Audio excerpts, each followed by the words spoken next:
que es la corresponsabilidad del Estado, de las familias y de la sociedad.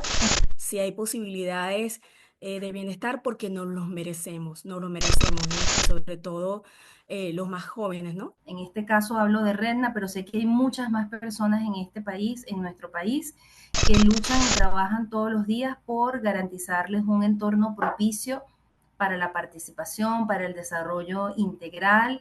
Herramientas que Bienvenidos a Voices for Rights.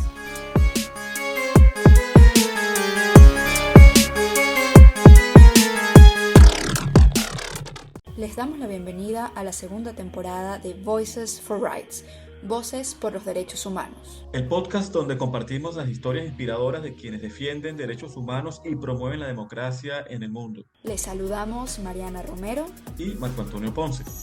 En este episodio nos acompañan dos defensoras de derechos humanos con una amplia trayectoria en la protección de los derechos de la niñez y la adolescencia.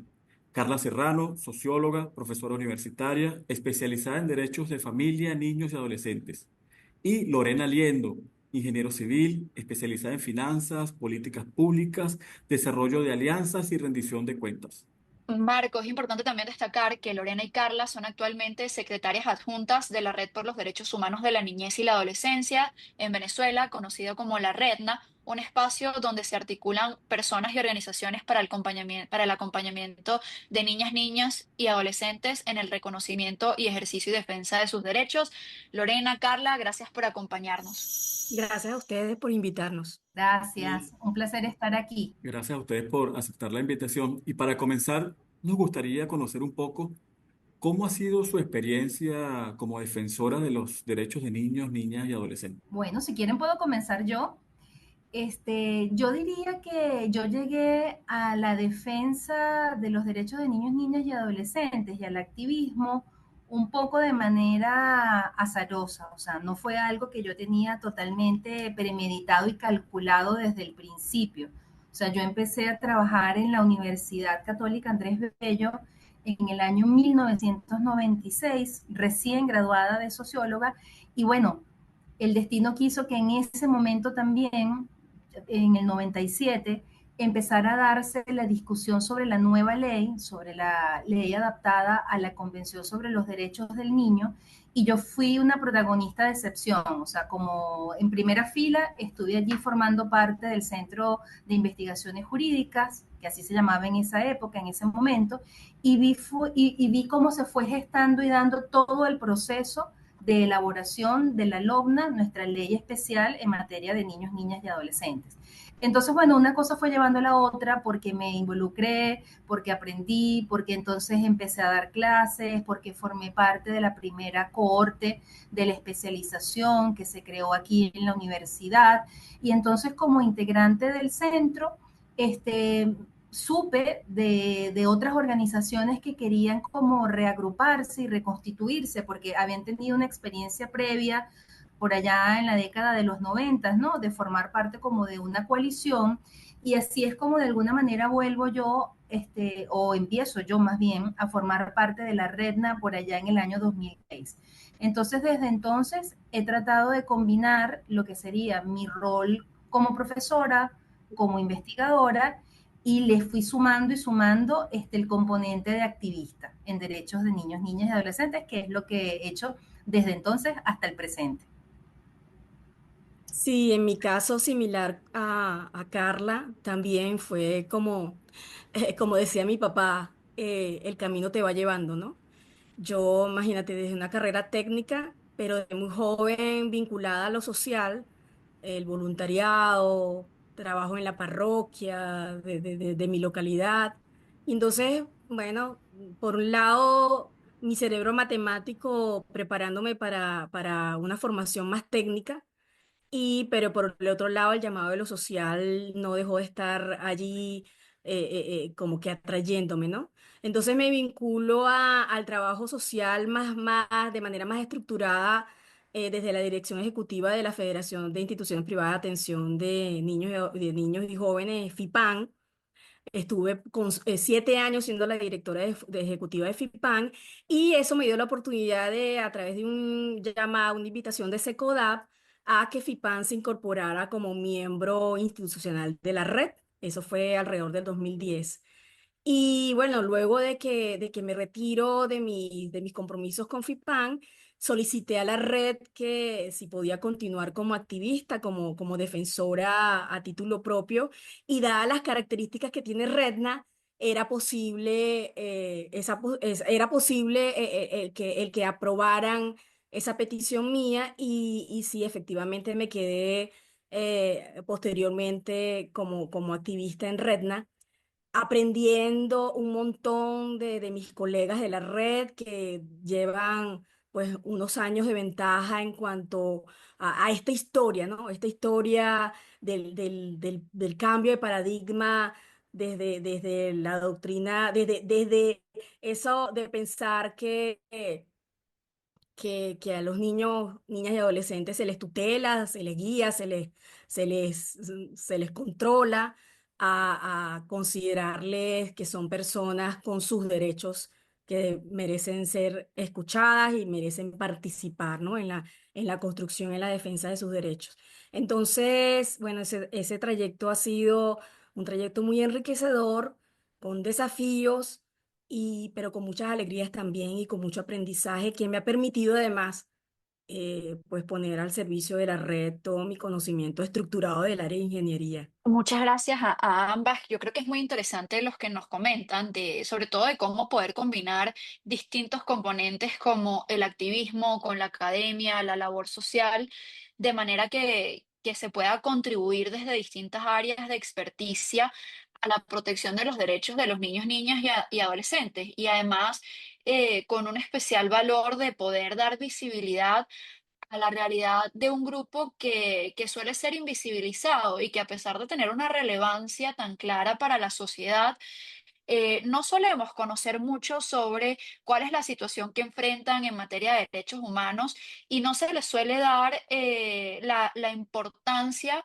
frente al rol que tienen los niños, niñas y adolescentes para el espacio cívico. Así que yo creo que es muy importante lo que ambas nos comentan y lo que han podido hacer desde sus respectivos espacios en relación al involucramiento de estos niños y niñas en mayores espacios de participación y de la sociedad civil.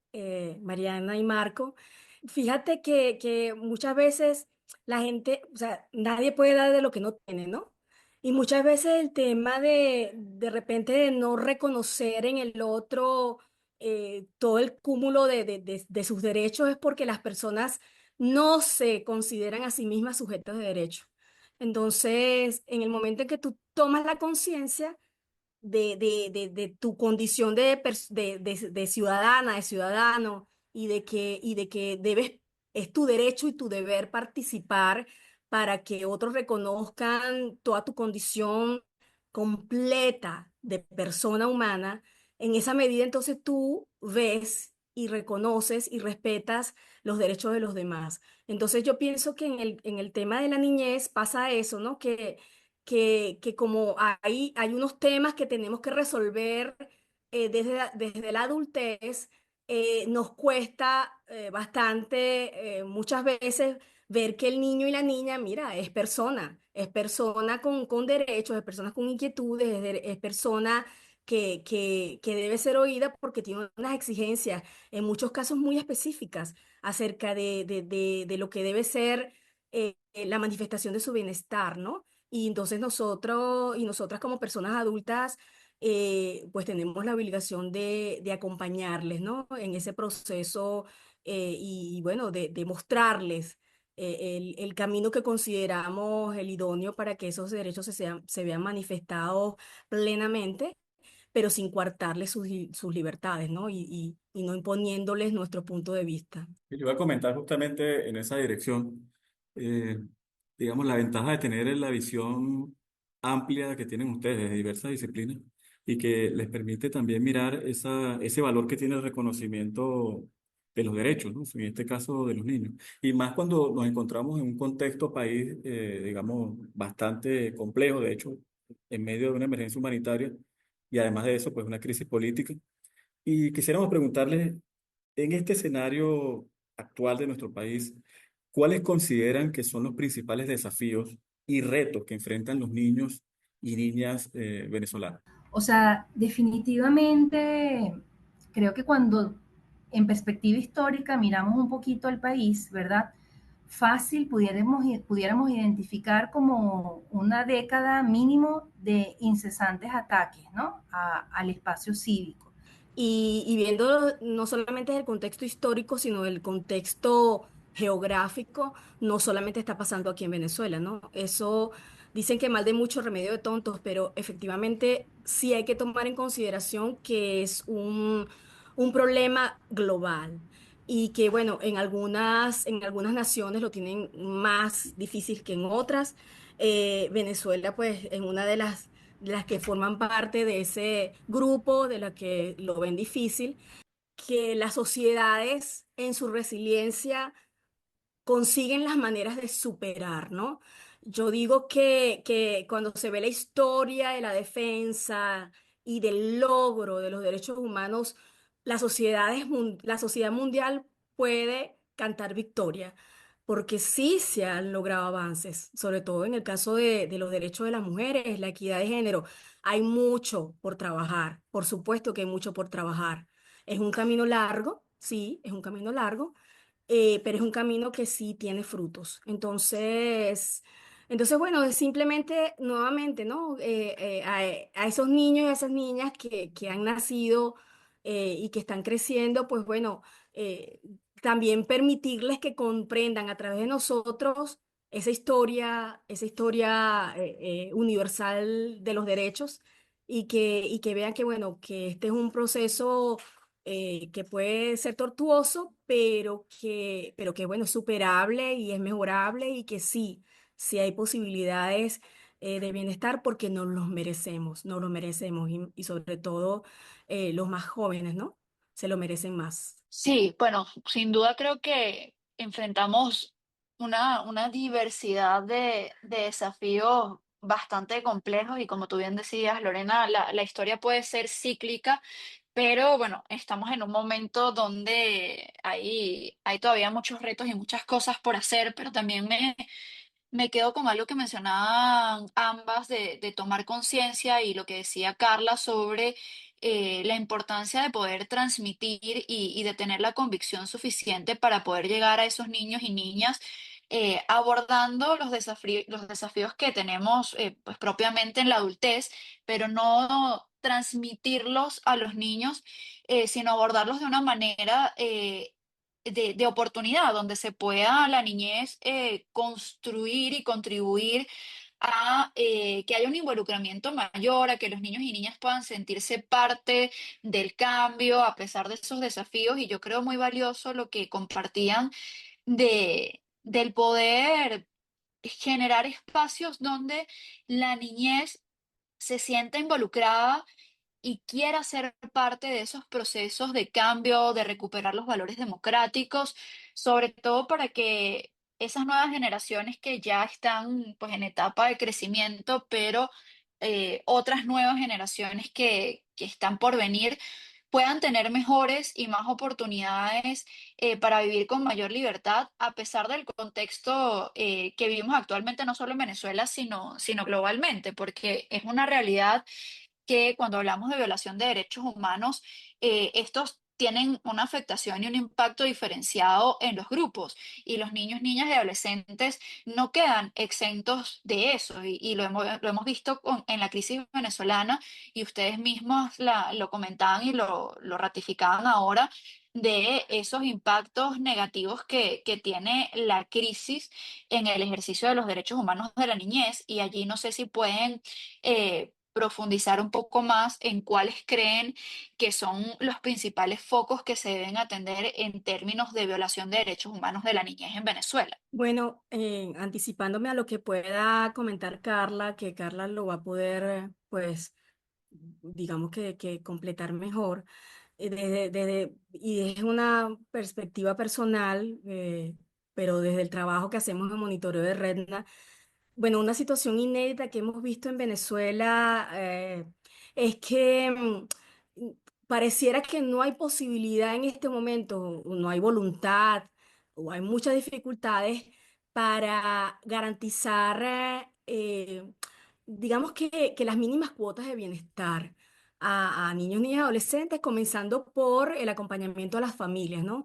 Nosotras vemos, y es algo que no podemos evitar decir, vemos un recrudecimiento de la violencia en las familias, pero, y claro, uno responsabiliza a los jefes de hogar, a las jefas de hogar, digamos, a quienes tienen responsabilidades de cuidado.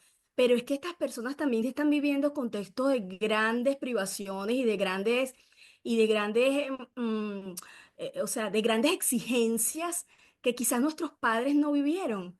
Y entonces esas los ponen en una situación de alta tensión y si no cuentas con herramientas que te permitan gestionar de manera pacífica los conflictos, pues degeneran en situaciones en las que niños y niñas, por su condición, incluso por temas orgánicos, son de menor estatura, tienen menor peso, pues bueno, los hace más propensos, como que dice la víctima propicia, ¿no? Los hace más propensos a ser el depositario bueno, de la agresión de sus mayores, ¿no? Eh, y, y eso, y eso es algo que sí que de alguna manera lo vemos inédito porque siempre veíamos, bueno, la niñez como algo que se, que se, que se buscaba proteger. Entonces, ahorita estamos en un contexto de grande desprotección, ¿no? Por supuesto, de niños y niñas y adolescentes, pero desde las familias, ¿no? No hay, nosotras, bueno, vemos que hay acciones reactivas para, en el caso de la ocurrencia de delitos contra la infancia, vemos acciones de que se castiga a los responsables, pero no vemos acciones de prevención para evitar que el daño ocurra, ¿no? Y entonces, bueno, cuando el daño ocurre, sí, castigamos al responsable, pero muchas veces ni siquiera tenemos mecanismos para resarcir o mitigar el daño en los sobrevivientes, ¿no? Entonces, en el caso de niños y niñas por su proceso evolutivo, pues los hace más vulnerables, ¿no? Y entonces se acumulan todos esos factores para dificultar mucho más, en el caso de ellos, que haya una restitución efectiva de sus derechos, ¿no? Eso es algo que, bueno, que desde la REDNA y desde el activismo personal, cada uno de nosotros intentamos con nuestro trabajo, digamos que favorecer a que eso se revierta, pero bueno, es el contexto en el que estamos, ¿no? Es la situación en la que estamos actualmente y bueno, eso por supuesto que nos preocupa.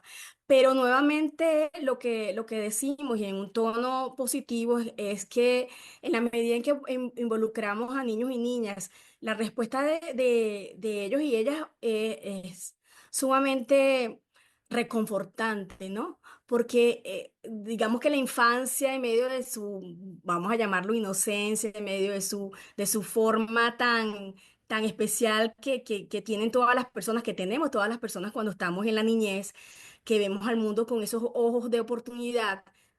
Mira, la capacidad de recuperación, de resistencia, de superar cualquier adversidad es impresionante, ¿no? Un mensaje que me parece que es importante dejar claro aquí es que sí, la persona sufre daño, enfrenta adversidad, está afectada, ¿no? Pero eso no la hace víctima.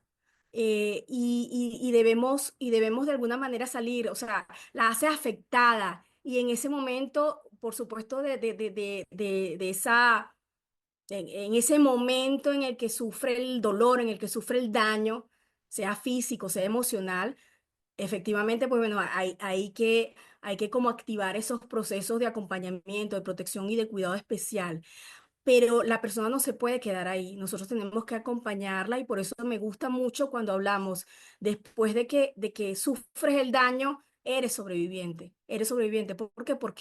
Porque saliste adelante y yo estoy aquí para acompañarte, ¿no? Para solidariamente y compasivamente y empáticamente, pues bueno, hacerme cargo y sufrir contigo tu dolor pero no nos quedamos en el dolor, nos quedamos en lo que sigue adelante porque lo superaste. Yo considero que la respuesta que ha dado Lore es muy completa, ¿no?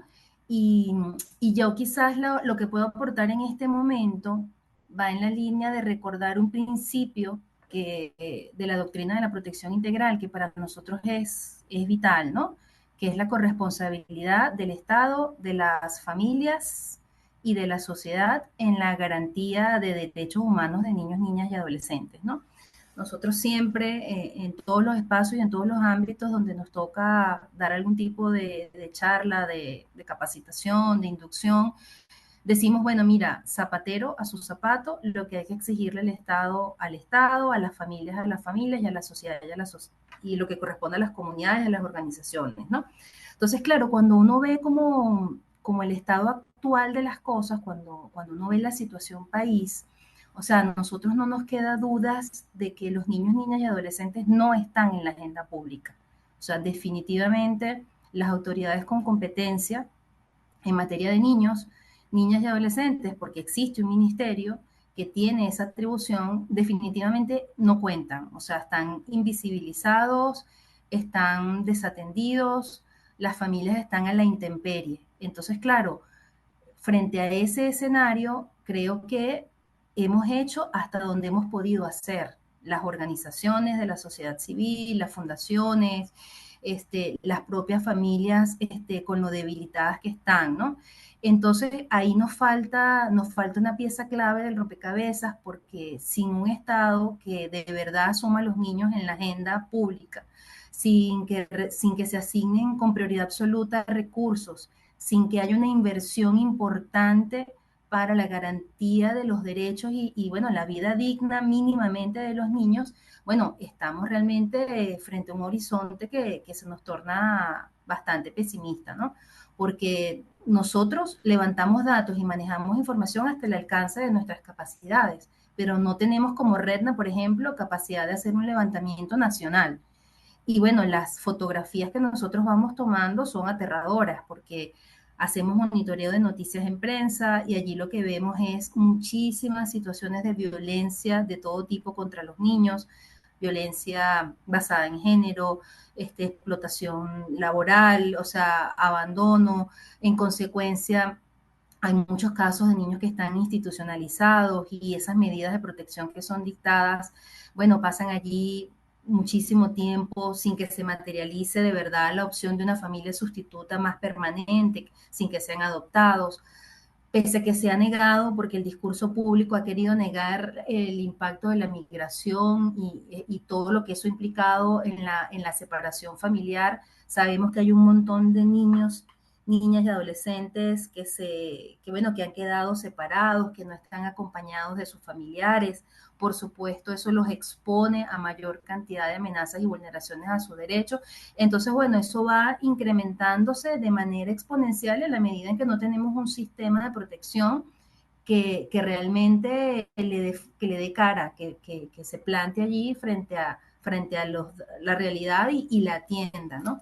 Entonces, ahí, bueno, hemos estado haciendo lo que mejor podemos, pero bueno, ciertamente estamos claros de que nos quedamos cortos. Entonces, sí, o sea, derechos a la supervivencia, derechos al desarrollo, los millones de niños que en este momento están fuera del sistema escolar y que nadie atiende esa situación como debiera atenderse, todos los niños que han muerto por condiciones de salud que eran absolutamente prevenibles. Entonces, claro, son muchos dramas, son realmente muchos los dramas que hemos logrado ir documentando al alcance de nuestras posibilidades y yo lo resumo con esa expresión, o sea, los niños no están en la agenda pública. Los niños pueden ser más bien a veces instrumentalizados, a veces en una campaña siempre es bueno tomarse una foto y salir en una valla algún político con un niñito, dándole un besito a una niñita, pero de ahí a que de verdad se trabaje seriamente por garantizar sus derechos es otra historia. Y bueno, como dice Lore, la experiencia que nosotros tenemos en las actividades que llevamos a cabo es que, bueno, los chamos y las chamas tienen un potencial increíble y tú apenas generas un mínimo de cambio en el entorno, con un mínimo de condiciones favorables, y es que esas plantitas florecen muy rápidamente.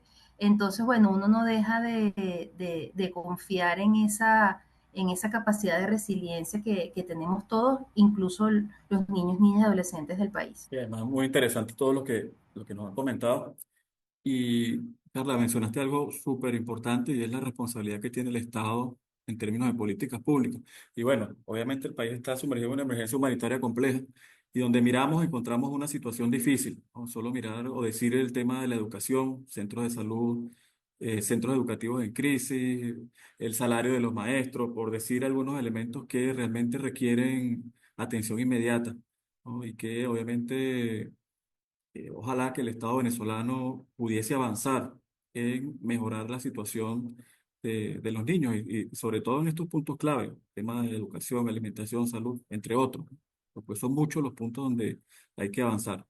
Y para quienes nos están escuchando, seguimos conversando con Lorena Liendo y Carla Serrano, quienes son actualmente secretarias adjuntas de la Red por los Niños, por los Derechos Humanos de la Niñez y la Adolescencia, REDNA, de Venezuela. Yo creo que escuchándolas vale la pena resaltar la importancia de seguir reflexionando sobre este tema. Finalmente, la niñez tiene un rol esencial en la sociedad y tiene un papel fundamental que jugar en el espacio cívico, pero esto es algo que no va aislado, es decir, no solo el niño o la niña tiene un papel en la participación ciudadana o un papel en la educación, sino que como ustedes ya bien explicaban, hay que combinar distintos actores de la sociedad civil para garantizar que haya un mayor involucramiento de la niñez, para que se tome en cuenta su posición, sus intereses, sus necesidades.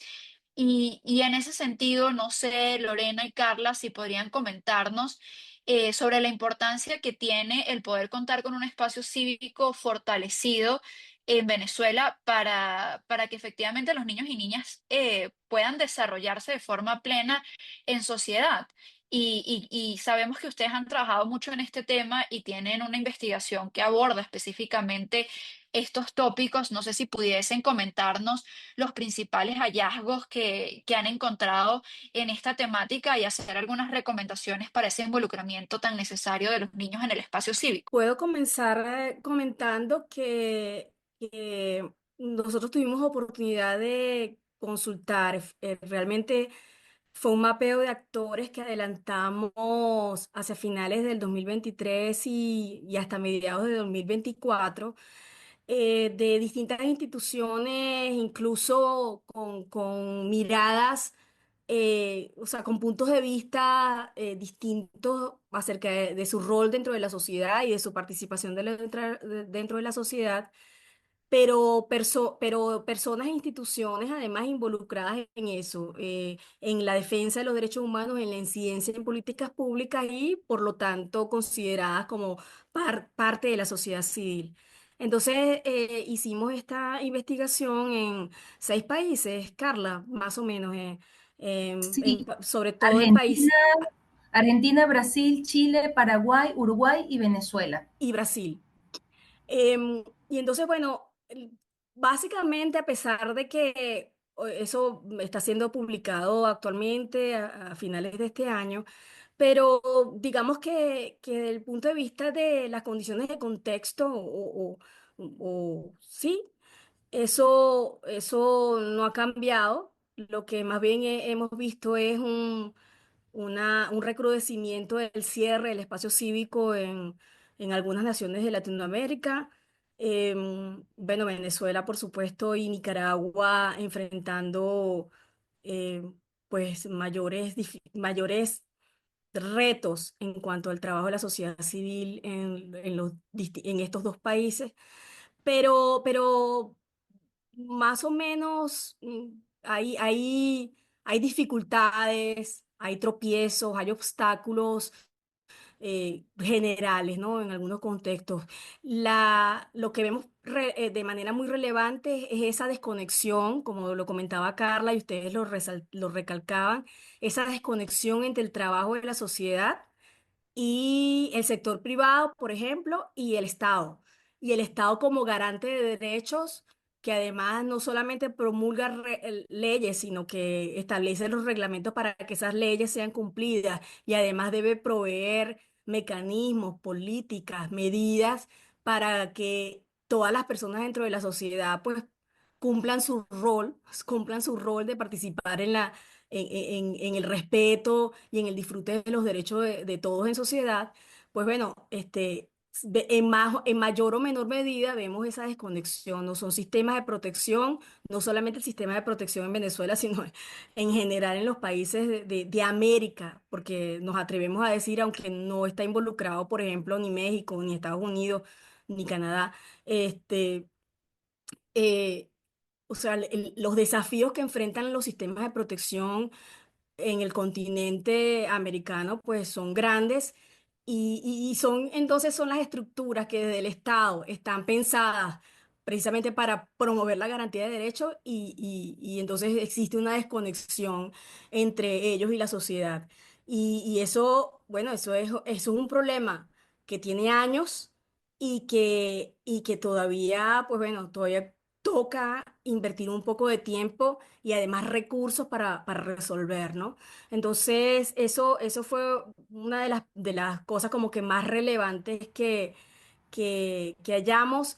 Y otra de Yo las cosas relevantes que hallamos es que a pesar de estos retos, el esfuerzo de la sociedad por establecer alianzas, incluso con grupos que quizás pudiesen contrastar con sus fines, bueno, hay como que evidencias, en algunos casos modestas, en otros casos como más visibles, de esos esfuerzos, ¿no? Y de que esos esfuerzos en una u otra medida rinden frutos, ¿no? Y son los que de alguna manera como que nos mantienen aguantando en el fuerte, nos mantienen, son como esos bastiones de libertad que permiten que las sociedades, a pesar de las restricciones que enfrentan, eh, puedan seguir, puedan seguir vivas y puedan incluso vivir con mínima convivencia, ¿no? Y con mínimas reglas que muchas veces ni siquiera son garantizadas por los gobiernos, son las propias personas dentro de la sociedad las que dicen, no, yo me acojo a estas reglas porque quiero vivir en paz. Fíjense que más de 45 organizaciones respondieron a ese instrumento que se preparó, ¿verdad? Y que se aplicó en estos 6 países que mencionamos con anterioridad, ¿no? Y un hallazgo que encontramos nosotras tiene que ver con que ser defensor, defensora de derechos humanos de niños, niñas y adolescentes no nos exime de sufrir restricciones del espacio cívico.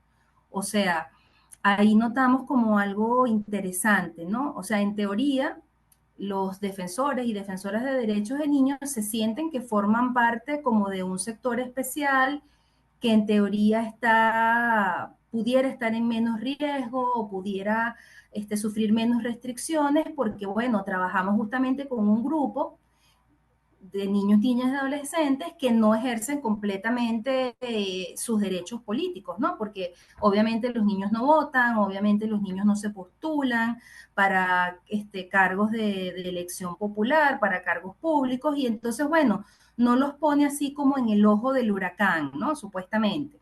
Pero la verdad es que cuando seguimos haciendo las preguntas y fuimos levantando sus percepciones acerca de aliados, de antagonistas, a la labor que llevan a cabo, encontramos que al final no nos salvamos. O sea, al final todos han experimentado algún tipo de criminalización, algún tipo de hostigamiento a través de la vía judicial o de la vía legislativa, o todo lo que tiene que ver con el control de los fondos, de los proyectos con los que trabajan, ¿no? Entonces, sí hay, o sea, hay como, digamos, en el ecosistema de la sociedad civil, por supuesto que hay unas organizaciones, unas ONG, que tienen como una confrontación más directa, ¿verdad? Contra el poder y contra el poder político y económico y les hacen como denuncias más directamente, ¿no? Y eso las pone en mayor riesgo.